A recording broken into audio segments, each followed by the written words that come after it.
Learn you have cancer is tough enough. To learn your child has been diagnosed is even tougher. Our guest on this episode was hit with such devastating news, but we're going to hear about his son's story of survivorship. Our guest is Josh Tehan of Boyce, Virginia, and this is the account of the lives of not one, but two individuals. Here he is, and Josh, welcome to the Cancer Interviews podcast. Thanks very much, Bruce. Happy to be on. And we look forward to hearing your story. Josh, the first things we do with all of our guests is learn a little bit more about them, their lives, exclusive of cancer. So if you would, tell us a bit about where you're from, what you do to make a living, and what you do for fun. Sure. So I'm originally from Colorado Springs, Colorado, but moved out to Virginia around the age of 25 years old, and lived out here since. So for work, I'm a business operations at a local IT company, and been doing that for several years, actually, probably about close to 10 years in that role. And for fun, if you want to call it fun, I definitely enjoy lifting weights. I really enjoy golfing. As crazy as it sounds, I'm not particular on my golf game, but I definitely enjoy playing. It's nice to get out. So definitely some things that I like to do. Well, with all those muscles, I'll bet your tee shots go a long way. They go a long way. They just don't go very accurate. All right, let's talk about the cancer journey for both you and your son, Ethan. When did you first notice that something wasn't quite right? Something from a health standpoint was abnormal where Ethan was concerned? So he was fairly energetic for the most part. I mean, he's 4 years old, so he's got, a lot of energy to release, and started for a few months when he was 4 years old, where he was many moments of being very lethargic, and he would be constantly tired during times that you would not consider a 4-year-old to be tired. And then it slowly progressed into he would talk about having these lower back pains. He would call them butt pains. And, he would be pretty much doubled over, and then his temperature would spike. So that would last for a little bit. And then once it got to a point where it was excruciating, that's when we decided to take him into the hospital, have him checked out and see what was wrong. And what was the chain of events that led to his diagnosis? Well, when we did check him into the hospital, they did blood work on him. And then the doctor at that time came into the room and said, "We have an ambulance coming right away to come pick you guys up and take you down to Inova Fairfax Children's Hospital." And he went to the whiteboard, explained what he saw. His white blood cell count, I believe, was very abnormal. And that was kind of his trigger of, there's probably more to resolve of this or more to find out. So they sent an ambulance to come pick us up, drove us all the way down there. And then I would say about 3 or 4 days worth of random testing that they did at the Inova Fairfax Children's Hospital pulled us into a very, very, what I would describe as a very cold and bland room, and told us that our son had leukemia. By the way, we're confident you'll be able to learn some tips and tools to help you through your personal cancer journey. But first, we'd like to invite you to please give us a like, leave a comment or a review below, and share this story with your friends. Kindly click on the subscribe button below and click on the bell icon so you'll be notified the next time we post an interview. And if you or a loved one are facing a cancer diagnosis, please click on the link in the description and show notes below to check out our free guide, The Top 10 Things I Wish I Knew When I First Got Cancer. Speaking of which, Josh, I have a two-part question for you.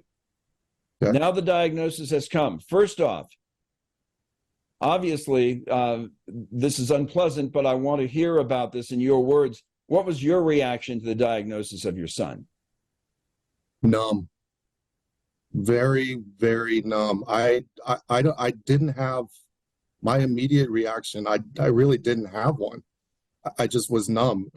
I don't know any other way to describe it. And it was completely opposite of his mom's, reaction to it, but it was just, you just had so much to digest. And because, the doctor wants to move on like immediately, wants us to sign papers, but you really need that moment to let that sink in. Like, wow, I can't believe I'm hearing those words. I can't believe this is happening.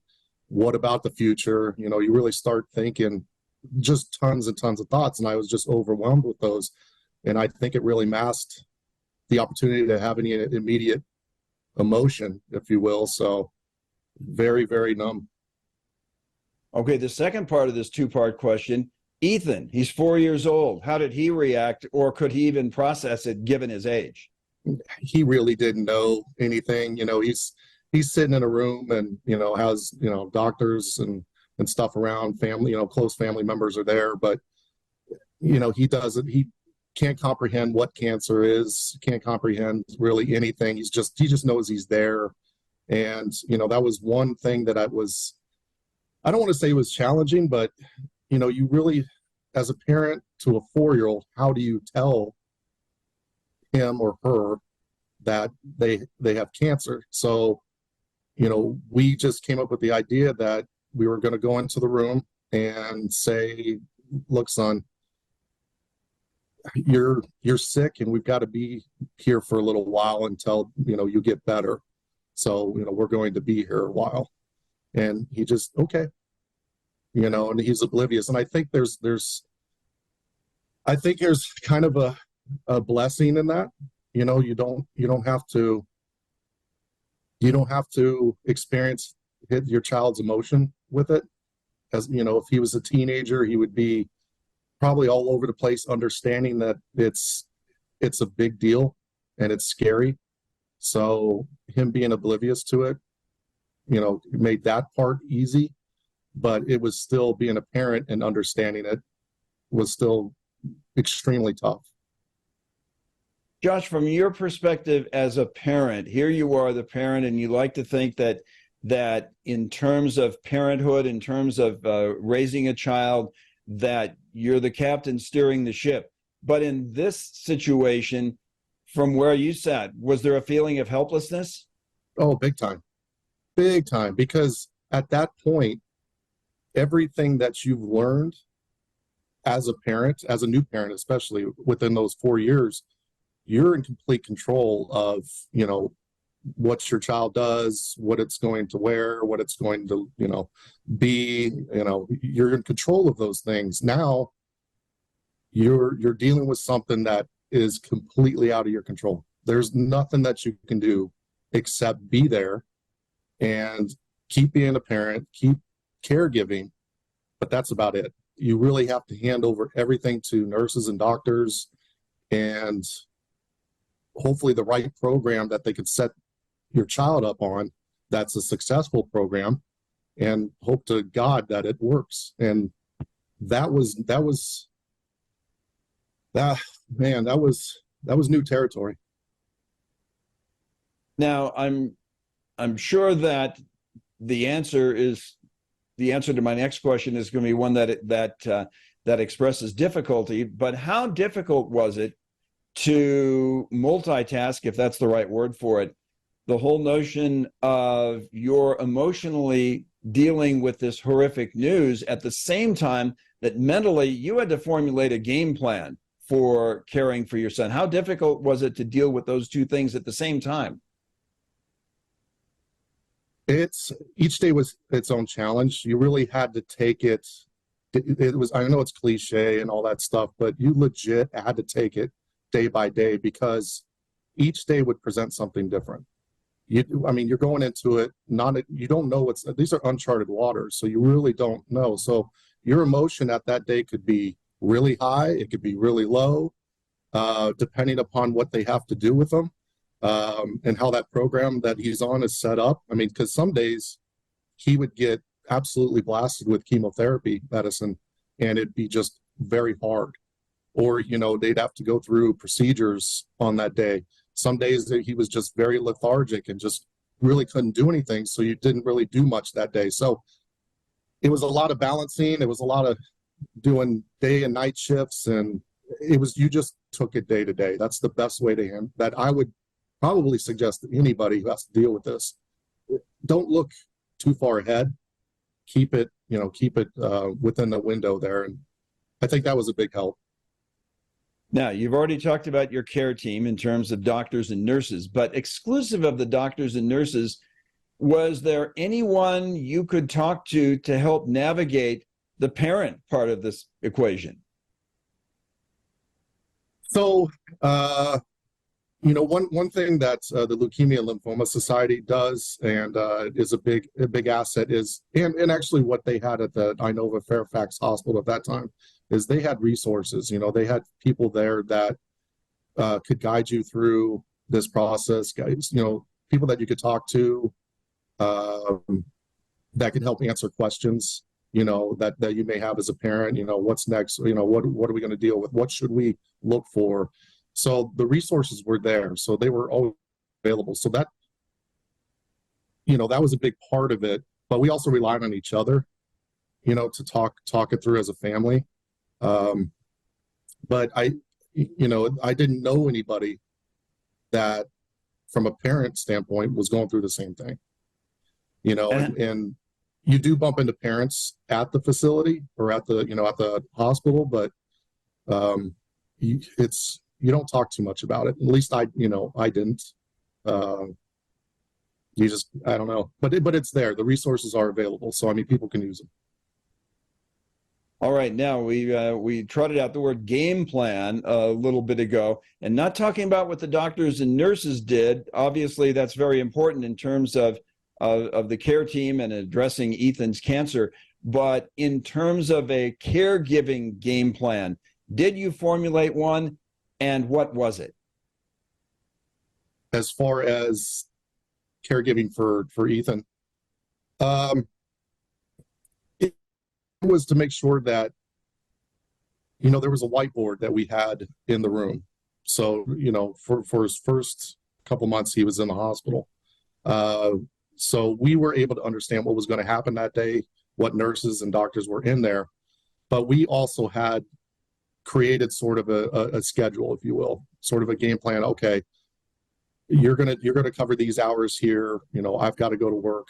I'll come. At a certain time, we'll switch.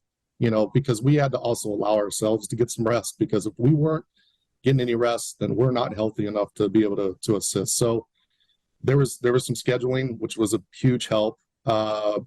Constantly being in communication with the doctors and stuff.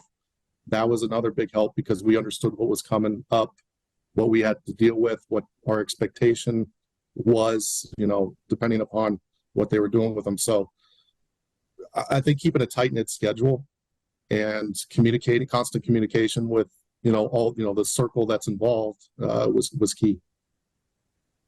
You had mentioned earlier that when Ethan was diagnosed, because he was 4 years old, he couldn't wrap his mind around it, and how that, in a sense, was a bit of a blessing.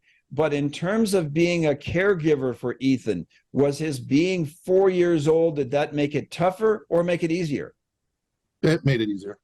It made it easier, the fact that he didn't understand. There was no understand. Like hearing the word cancer at the age of 4, you don't know what that exactly is and what that entails. So, I think from a mental standpoint, I think that was a lot easier.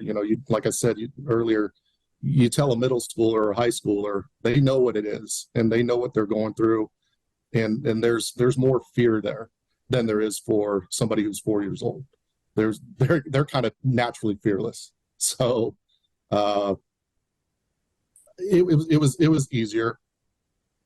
It was, he'd get sick off that chemo, like really, really sick.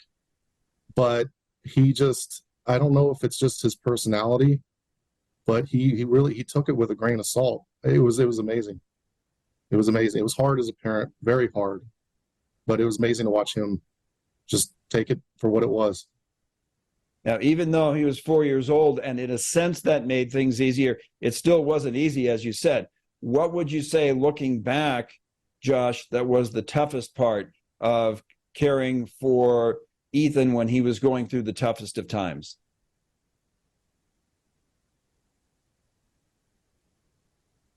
I would say staying strong, staying, mentally staying in the game. I hate to use that analogy, but really staying in there and not deviating from doing the parent things, not deviating from schedules, not deviating from, I mean, the amount of love you have for your own child is already there. But when they're sick like this, it goes to an exponential level that you never thought that you would ever have. So, like I said, each day had its own challenges, and some were really, really tougher than others. When you watch your child's hair fall out, when you're holding them in the middle of the night to stand up because they're too tired, but they have to go pee, and you've got to assist them, and just watching them very weak, watching them just very lethargic. It's a lot to digest mentally and emotionally. And you just tried to manage, and you tried to make sure that you didn't show a lot of that sadness or that emotion in front of him. You know what I mean? So it was a lot of just understanding all that, but keeping it at bay. Josh, most of this subject matter has been kind of unpleasant, but I want to turn the ship around in another direction, in a more positive way. As you went through this process, when did you start to notice that things were turning the corner for Ethan, that things were getting better?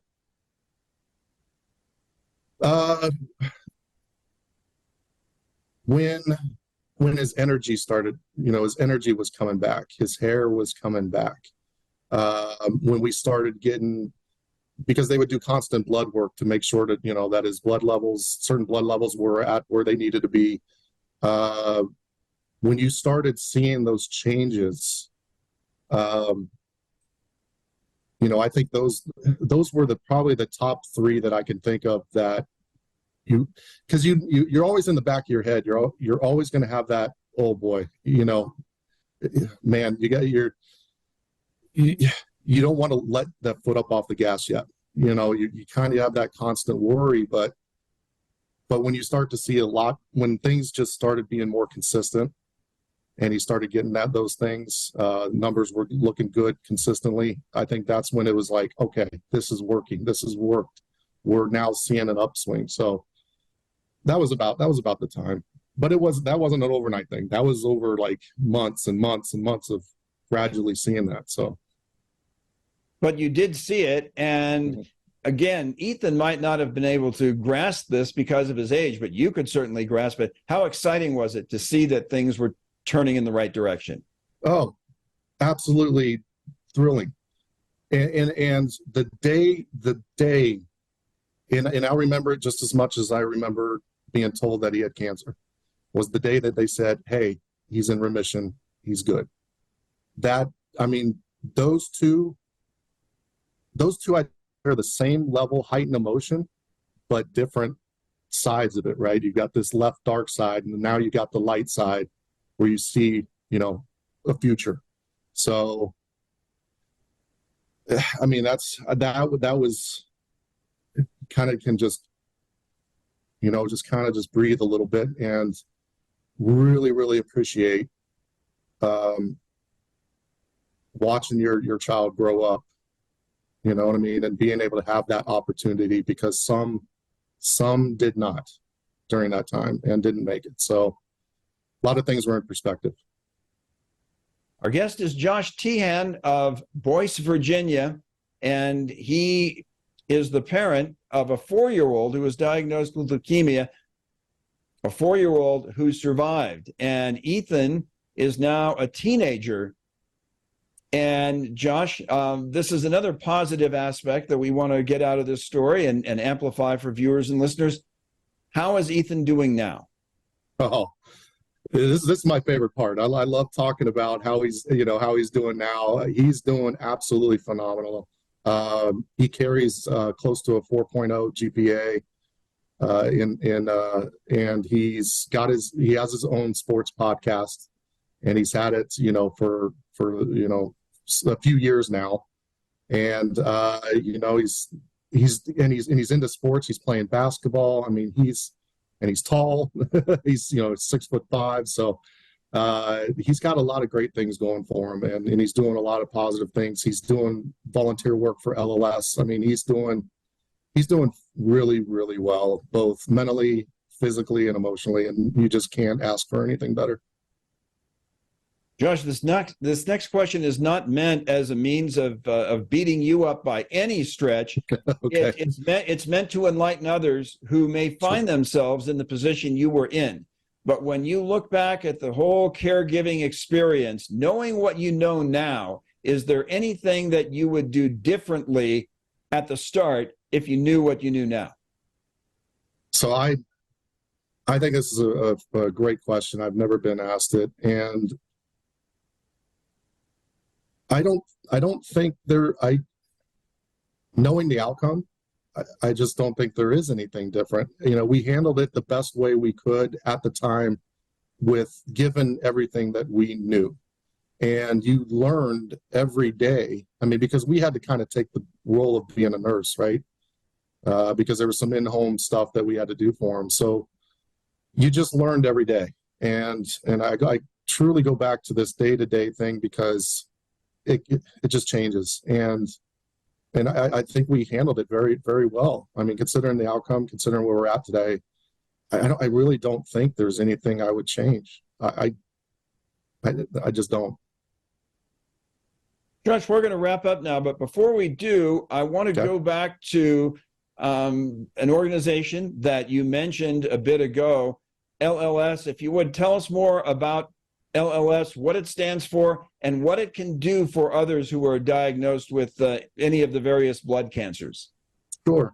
So LLS is the Leukemia and Lymphoma Society, and they've been around for a substantial amount of years. They've done great work. They provide a lot of support for friends and family for those diagnosed with that type of blood cancer.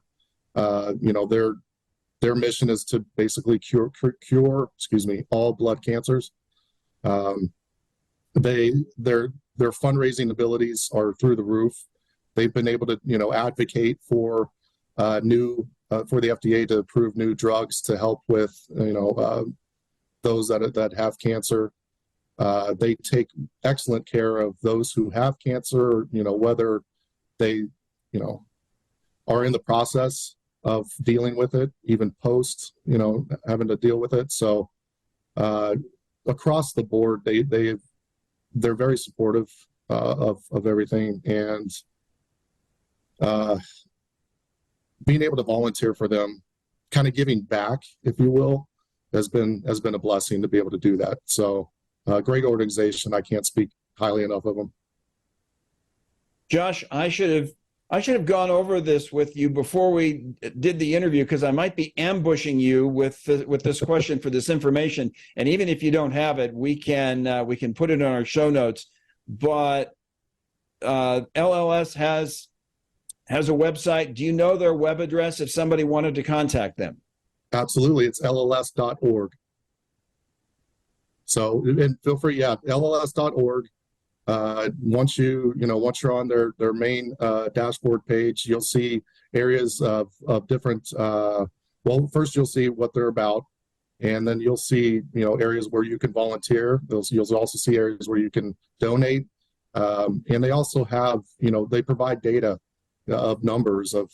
I mean, one of the more staggering ones is every 3 minutes somebody's diagnosed with this type of cancer. So, they provide data there. They also provide data where where the funds are going. Some of it's in research and development, some of it's over here, some of it's over there. So there's a lot of information there, and they have contact information as well. So if somebody needs to reach out, they're there. Okay, and again, very simply, that's lls.org. Very easy to remember. Josh, we want to thank you for sharing your story, sharing Ethan's story. And it is fabulous to hear that both of you are doing well. And again, I hope this serves as a bit of education and inspiration for those listening and watching who find themselves in the position you were in. Josh Tehan, Boyce, Virginia, thanks very much for being with us on Cancer Interviews. Thanks very much, Bruce. I appreciate the opportunity. And we want to remind you, as we always do when we wrap up, if you or a loved one are on a cancer journey, you're not alone. There are people out there like Josh. There are organizations like LLS that can do what they can to make your cancer journey a little bit easier. So until next time, we'll see you on down the road.